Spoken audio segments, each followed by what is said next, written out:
নমস্কার বন্ধুরা, মঞ্জুশ্রী কিচেন চ্যানেলে আপনাদের সবাইকে স্বাগত।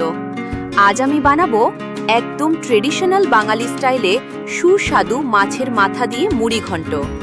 চলুন শুরু করা যাক কিভাবে বানালাম। প্রথমে একটা বড় রুই বা কাতলা মাছের মাথায় নুন আর হলুদ মাখিয়ে ভালো করে ভেজে নেব। ভাজা হয়ে গেলে ঠান্ডা করে হালকা ভেঙে রাখবো।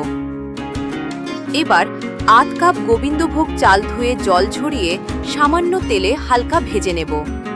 এতে মুড়ি ঘন্টের স্বাদ অনেক ভালো হয়। এবার কড়াইয়ে তেল গরম করে তেজপাতা, গোটা জিরে আর শুকনো লঙ্কার ফোড়ন দেব।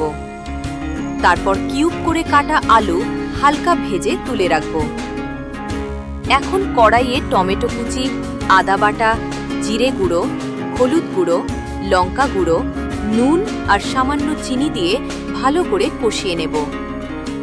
মশলা থেকে তেল ছাড়তে শুরু করলে ভেজে রাখা চাল আর আলু দিয়ে মিশিয়ে নেব।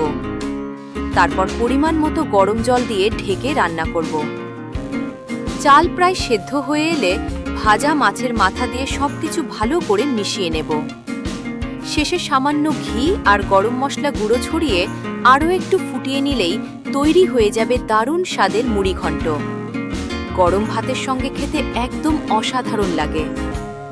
ভিডিওটি ভালো লাগলে লাইক, শেয়ার এবং চ্যানেলটি সাবস্ক্রাইব করতে ভুলবেন না। মঞ্জুশ্রী কিচেনের সাথে থাকুন। আবার দেখা হবে নতুন রেসিপি নিয়ে। ধন্যবাদ।